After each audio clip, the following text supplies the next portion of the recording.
देव जी महाराज की, श्री स्वामी बिहारी देव जी महाराज की, श्री अष्टाचार्य चरण की, श्री कुंज महल श्री निधवन राजू की, श्री यमुना महारानी की, श्री वृंदावन धाम की, श्री गिरिराज महाराज की, श्री गौ माता की, श्री सुरभि कामदवन की, सब संतन की, सब भक्तन की, सब विप्रन की,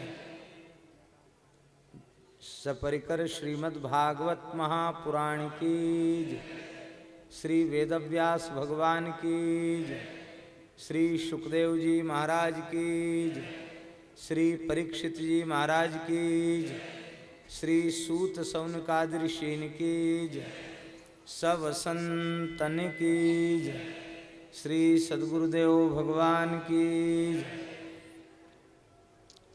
जय जय श्री राधे।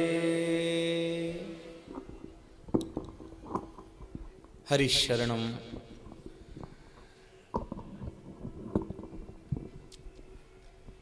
भक्तवांछा कल्पतरु भक्तवत्सल शरणागत वत्सल।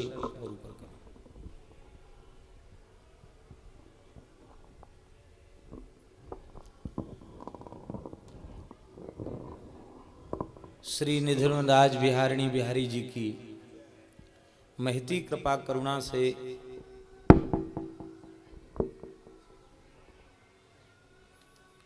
श्री रंग महल निधवन राज की पवित्र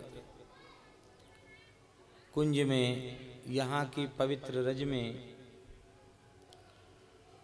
श्री बिहारी जी की प्राकट्य स्थली में श्री ललितावतार अनन्य रसिक नृपति श्री स्वामी जी की भजन स्थली में, सभी पूर्वाचार्य चरणों की भजन स्थली में हम आप सबको पुरुषोत्तम अधिक मास भाद्रपद मास में कुंज के मध्य विराजमान होकर के रसिकाचार्य चरणों की सन्निधि में सत्संग लाभ प्राप्त हो रहा है। यह अपने किसी सुकृत का फल नहीं है, यह अपने पुरुषार्थ का फल नहीं है, ये श्री स्वामी जी बिहारी जी की कृपा का फल है। यहाँ एक क्षण भी बैठना अति दुर्लभ है। यहाँ जो लताओं का झाड़ियों का दर्शन हो रहा है, ये प्रकृति जगत की वस्तु नहीं है, ये सब सहचरी वृंद हैं। इसलिए जितनी देर यहाँ हम लोग विराजमान रहें, अत्यंत सावधान होकर के।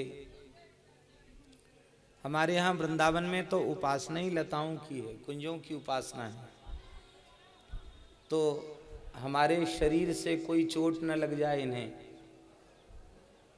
एक इनकी पत्ती भी हमारे द्वारा टूट न जाए, इन्हें किंचित पीड़ा न हो जाए, इस भाव से यहाँ बैठना है।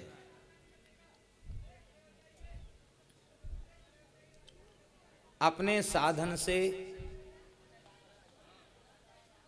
करोड़ कल्प तक साधन करें तो भी हमारे साधन में ऐसी सामर्थ्य नहीं है जो हम यहाँ एक क्षण भी बैठ सकें।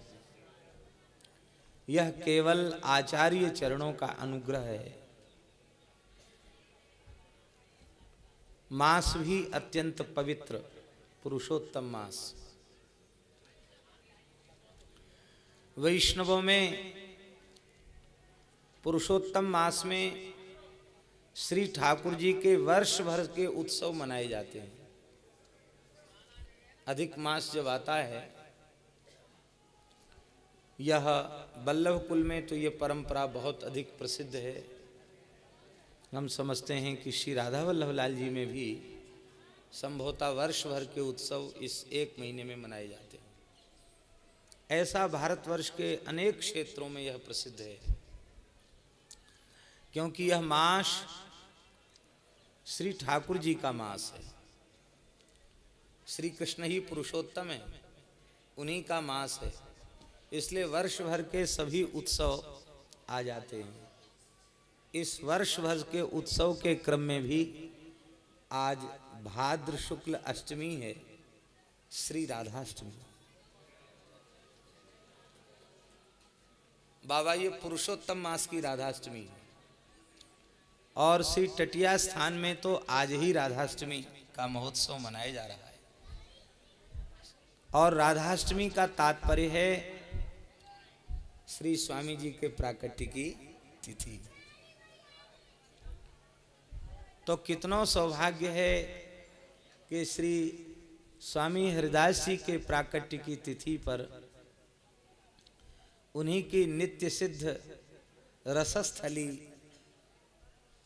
निवृत्त निकुंज श्री निधवन राज में हम आप सबको बैठ करके श्रीमद् भागवत की मंगलमयी कथा के माध्यम से सत्संग लाभ मिल रहा है। श्रीमद् भागवत की कथा है तो यथासाध्य कथा कही जाएगी, लेकिन बाबा स्थल तो केवल यहाँ के रस के अनुरूप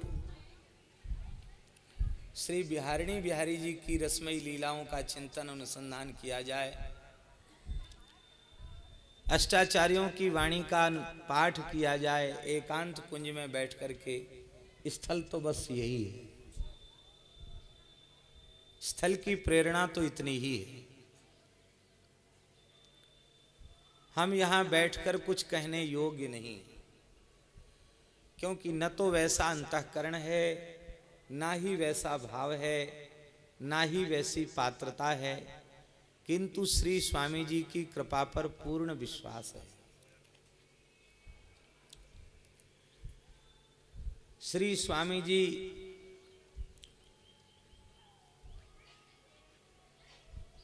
म्लेच्छ बादशाह पर भी अपनी कृपा करुणा भरी दृष्टि डाल करके उसे भी वृंदावन के श्री युगल घाट के कोने का दर्शन करा सकते हैं, उसे भी वृंदावन की नित्य निकुंज की झलक दिखा सकते हैं, तो निश्चित ही इस दीनहीन दास पर भी उनकी कृपा अवश्य होगी और हम सब पर उनकी कृपा होगी, इसमें किसी प्रकार का कोई संदेह नहीं है, क्योंकि आचार्य तो कृपा स्वरूप ही होते हैं।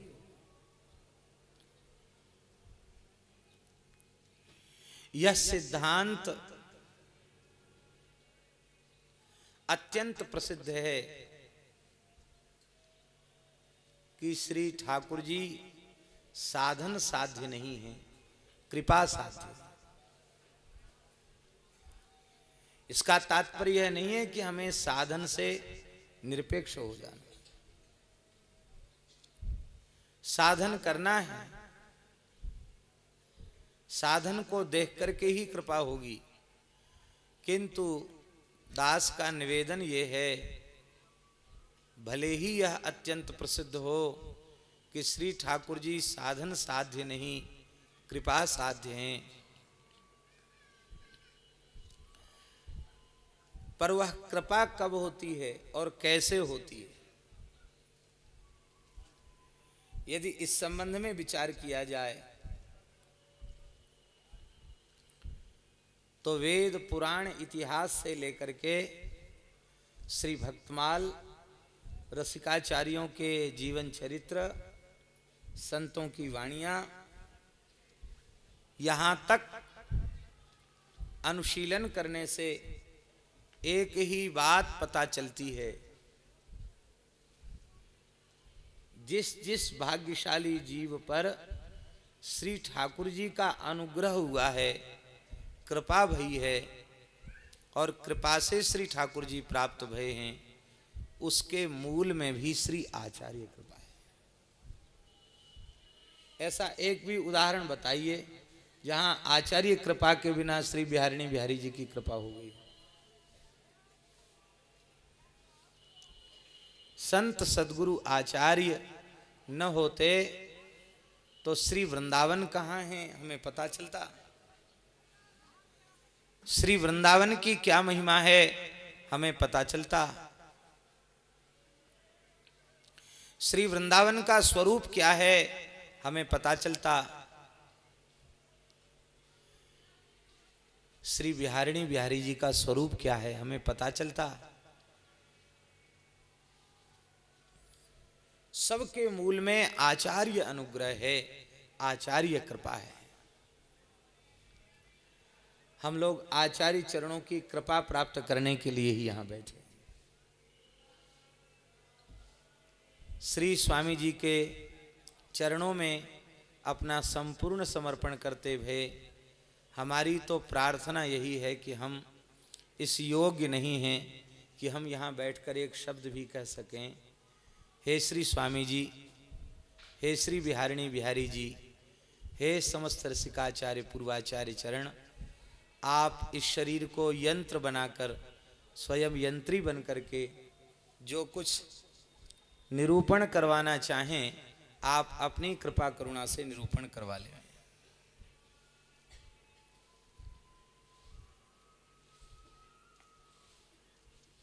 वर्षा हुई, वर्षा ऋतु तो है ही है,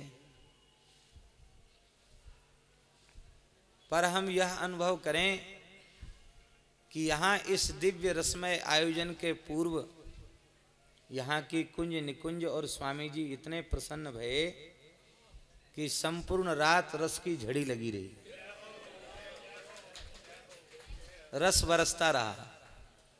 रस बरसत घन घोरी है, रस बरसत घन घोरी।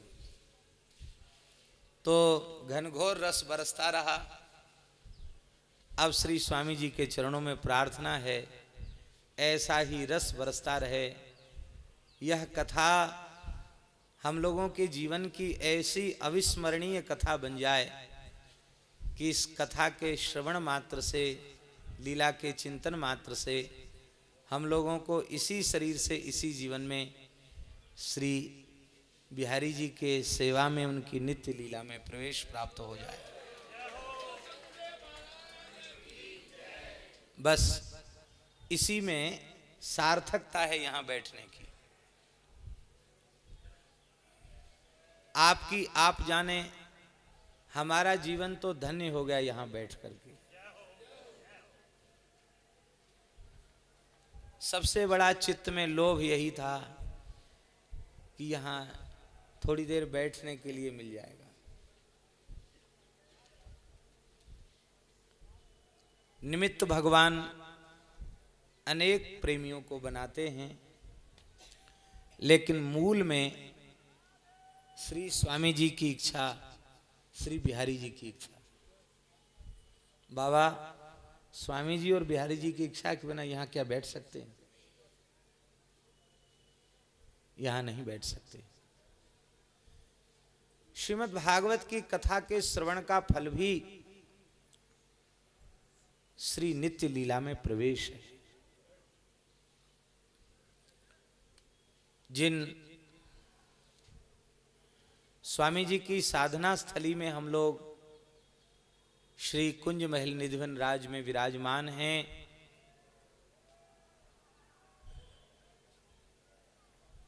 वहां जो स्वामी जी की श्रेष्ठतम नित्य विहार की जो उपासना है, उस उपासना के प्रथम सोपान पर आकर हम लोग यहां बैठे।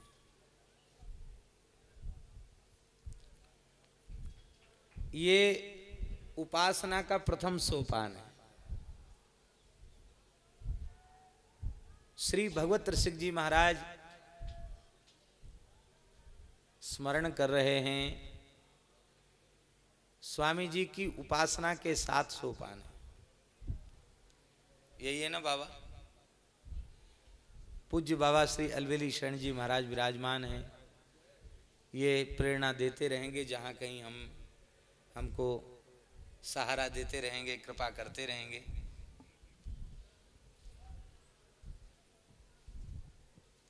प्रथम सुने भागवत, श्री स्वामी भगवत ऋषि जी महाराज कह रहे हैं, प्रथम सुने भागवत भक्त मुख भगवद वाणी, द्वितीय आराधे भक्ति व्यास नव भांति बखानी, तृतीय करे गुरु समुझी दक्ष सर्वज्ञ रसीलो, चौथे होय विरक्त वसे बन राज जसीलो।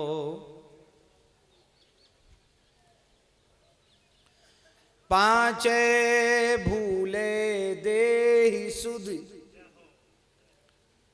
छठे भावना रास की, सातें पावे रीति रस श्री स्वामी हरिदास की। प्रथम सुने भागवत, सबसे पहले श्रीमद् भागवत का श्रवण करें। प्रश्न उठा, श्रीमद् भागवत का श्रवण किसके मुख से करे? प्रथम सुने भागवत भक्त मुख, भक्त के मुख से भागवत का श्रवण करे।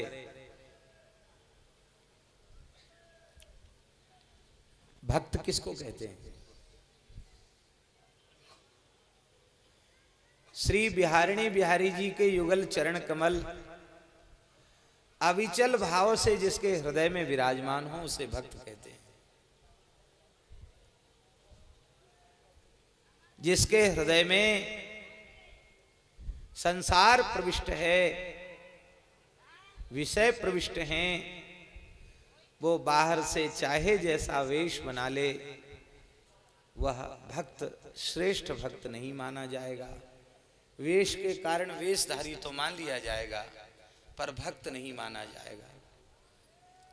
जिसके हृदय में संसार न बसा हो, जिसके हृदय में श्री बिहारिणी बिहारी जी बसे हों, रसिकाचार्य चरण बसे हों, आचार्य और गुरु इनके अतिरिक्त और कोई, श्री ठाकुर जी श्री जी इनके अतिरिक्त और कोई न हो, वो भक्त है। ऐसा जो भक्त है, जब वह प्रेमाह्लाद में विभोर होकर के भगवान के और भगवान के प्यारे भक्तों के मंगलमय चरित्रों का स्मरण करता है, उस समय उसकी वाणी से केवल शब्द प्रकट नहीं होते, अपितु उस अनुरागी प्रेमी भक्त के हृदय में श्री बिहारिणी बिहारी जी के जो युगल चरण कमल विराजमान हैं, उन चरणों का स्पर्श करके वे वायु रूप शब्द वैखरी वाणी से प्रकट होते हैं। तो उन शब्दों में श्री युगल सरकार के चरण कमलों की सुगंध होती है, और उस सुगंध को नाक से नहीं सूंघा जाता, उस सुगंध को कान से सूंघा जाता है।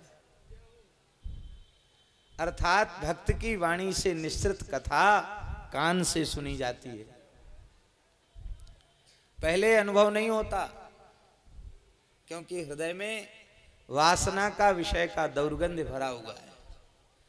पर जब कर्ण मार्ग से कथा कीर्तन के माध्यम से युगल चरण कमलों का मकरंद जब हृदय में प्रविष्ट होता है, तो अनंत काल का विषयों का जो दुर्गंध है उसको निशारित कर देता है, और हृदय युगल चरण कमल की दिव्य सुगंध मकरंद से भर जाता है।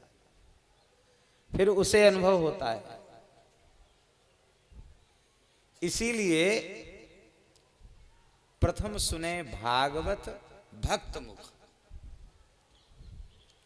बड़े से बड़ा विद्वान, उसकी वाणी से लच्छेदार शब्द तो निकल सकते हैं, अलंकारिक भाषा निकल सकती है, लेकिन उसके शब्दों में श्री ठाकुर जी के चरण कमलों की सुगंध नहीं होती। भक्त की वाणी में सुगंध होती है। हम आपको अपने हृदय की बात कहें, कल ही टटिया स्थान में थोड़ी देर समाज में बैठने का सौभाग्य मिला। तो जब कभी श्री गोरीलाल कुंज में, टटिया स्थान में, अथवा श्री राधा वल्लभ लाल जी के मंदिर में थोड़ी देर समाज में बैठने का अवसर मिलता है, तो उन रसिकाचार्यों के जो पद हैं, उनकी जो वाणी है, वो किसी कवि की रचना नहीं है, अपितु उनमें ऐसा भाव भरा हुआ है, युगल रस की ऐसी दिव्य सुगंध उसमें व्याप्त है कि उस पाठ के काल में ही ऐसे लगता है कि बिल्कुल प्रत्यक्ष यह लीला हो रही है। अब चल सखी पद जो है, उसका श्रवण करते ऐसे लग रहा था बिल्कुल निकुंज महल में वो लीला चल रही है। इसलिए प्रथम सुने भागवत भक्त मुख, भक्त के मुख से सुने भगवत वाणी, भगवत वाणी भक्त मुख से सुने। श्रीमद् भागवत ही भगवत वाणी है और यह भगवत वाणी भक्त के मुख से सुने। प्रथम सुने भागवत भक्त मुख भगवत वाणी, ये पहली सीढ़ी हो गई वृंदावन की रसोपासना की। दूसरी सीढ़ी क्या है? बोले श्रीमद् भागवत में परम भागवत श्री प्रहलाद जी महाराज ने जो नवधा भक्ति का उपदेश किया है, वह नवधा भक्ति का अनुष्ठान निष्ठा पूर्वक करे, ये दूसरी सीढ़ी। द्वितीय आराध है भक्ति व्यास नव भांति बखानी। इस नवधा भक्ति को ही साधन भक्ति कहा गया। बहुत ध्यान से सुने। साध्या रसरूपा प्रेम लक्षणा जो भक्ति है, वो सीधे सीधे प्राप्त नहीं होती, सहसा प्राप्त नहीं होती। साध्या रसरूपा प्रेम लक्षणा भक्ति की प्राप्ति के लिए पूर्व में साधन भक्ति का अनुष्ठान करना अनिवार्य है। और साधन भक्ति के 9 प्रकार हैं। श्रवणम, कीर्तनम, विष्णो स्मरणम, पाद सेवनम, अर्चनम, वंदनम, दास्यम, सख्यम, आत्मनिवेदनम इति पुंसार्पिता विष्णु भक्तिश्चेन्नवलक्षणा क्रियते भगवत्यद्धा तन्मन्ये धीतमुत्तमम्। प्रहलाद जी महाराज कह रहे हैं साधन भक्ति में श्रवण, सबसे पहले श्रवण। श्रवण के बिना यह मेरे पिता हैं और यह मेरे भाई हैं, ये मेरी माता, ये भी हम नहीं जान पाते। पहले माता से श्रवण करते ना, तभी संसार का ज्ञान होता है।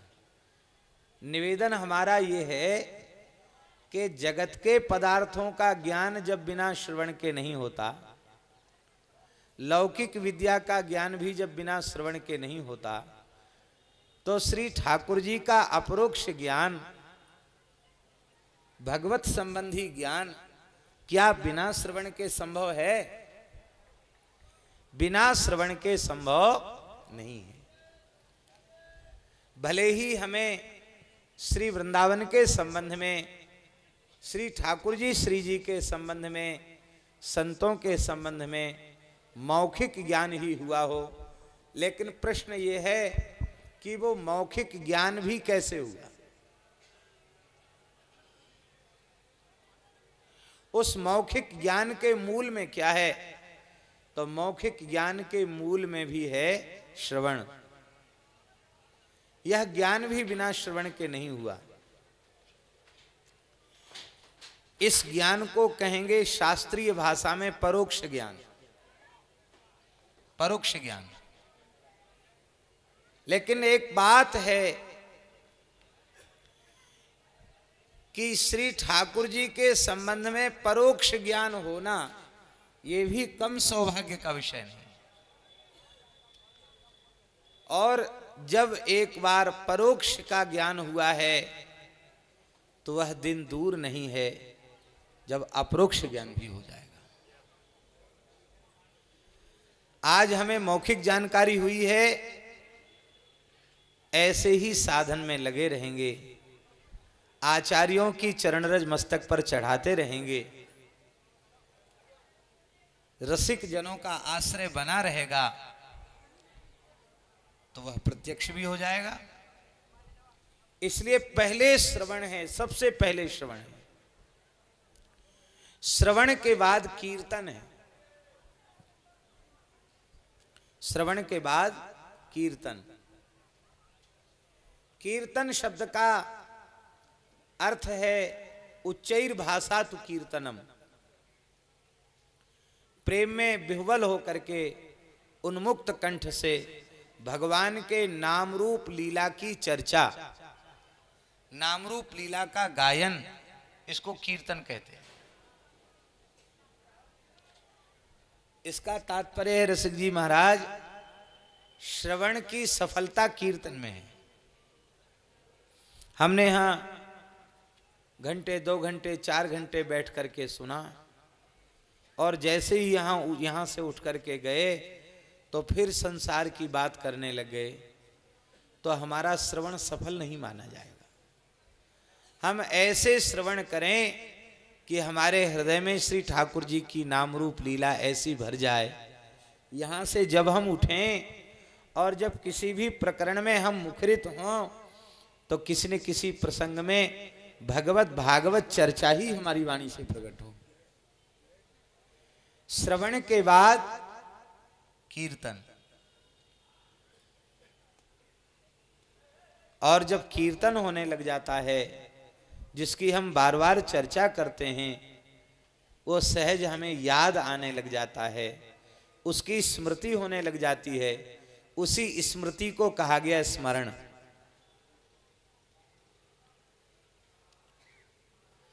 तैल धारावत अविच्छिन्न भाव से भगवान के नाम रूप गुण लीला की जो स्मृति है वही स्मरण कहा गया।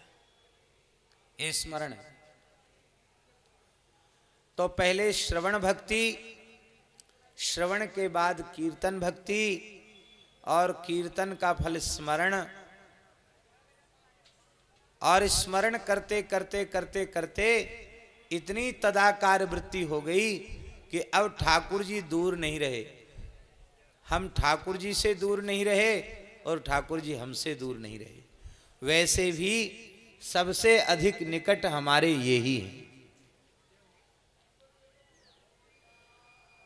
और हमारे सच्चे हितैषी भी यही हैं, क्योंकि जो हमारे कभी साथ न रहे वो पराया है और जो कभी हमारा साथ न छोड़े वो अपना है।